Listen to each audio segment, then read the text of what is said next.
नमस्कार, स्वागत आहे तुमचं। आता आपण इथे देव कांडगावमध्ये आहोत आणि इथे या काकी भेटले आहेत। काकी, तुमचं नाव काय? अनिता। अनिता, पूर्ण नाव कसं? दिनकर अनिता दिनकर कांबळे। हां, तुमचा व्यवसाय काय आहे? बकऱ्यांचा आहे। मग बकरी व्यवसाय जो आहे तो परवडतो काय? बकरी मरतात किती, जगतच नाहीत, दूध भेटत नाही या चाऱ्यामुळे। किती बकरी आहेत तुमच्या?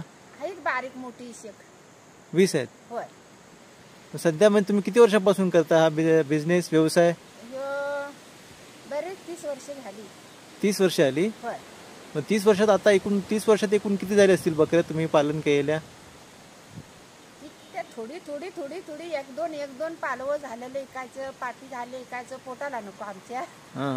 तुमचा हाच व्यवसाय आहे? होय होय होय। साधारण महिन्याला किंवा वर्षाला किती मिळतात साधारण या व्यवसायातून? 2-3 बकरी। एक बकऱ्याची काय किंमत आहे? काय किती लय मोठी नाहीत, लहान लहानच आहेत आमची। ती थोरवड नाही, लवी आहेत। नाही, किती किंमत किती बकऱ्याची किंमत किती?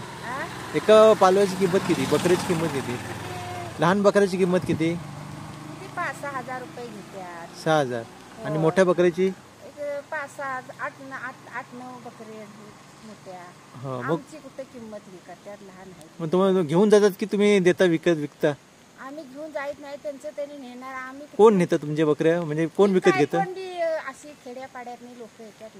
म्हणजे साधारण महिन्याला किती जातात बकऱ्या? काय 1-2 म्हणाले ना, महिन्याला कुठलं, वर्षाला जाऊ देत। वर्षाला किती जातात? नाही, 2 वर्ष पालवा लागतंय, बाळगाय लागतंय, 3 वर्ष पालवा बाळगाय लागतंय पाठी। आता हाई त्याच्यात एवढी आहेत, 1 वर्षाची आहेत। आता चलत नाहीत, भुईत चालते। नाही, वर्षाला एकूण किती बकरी खपतात तुमची? काय 1-2-4 असे विकता। 4 बकरी? हो। एवढं काय जास्त आमचं इन्कम नाही होईल। पण तुम्ही आता पूर्ण दिवस बकऱ्यांच्या पाठीमागे? दिवसभर। आता 11 वाजता सोडायचं, 4:30-5 ला म्हणजे घरला जाता। जेवण काय केलं सकाळी? काय सकाळी खाल्लं तर खाल्लं, नाही तर आलं मग संध्याकाळी घासभर खायचं नाही। आज काय खाऊन निघालं नाही? नाही। दुपारी काय जेवण केलंय? काय नाही।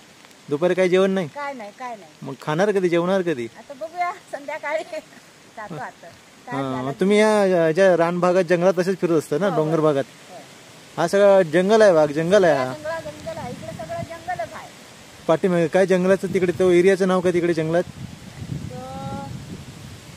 गिरोबाचा देऊळ आहे एक छोटस तिथं, त्या बाजूला, त्या बाजूला आम्ही गिरोबाचा पठार म्हणतात। गिरोबाचं पठार? होय। तिथे देऊळ आहे ना, असं याच्यावर आहे।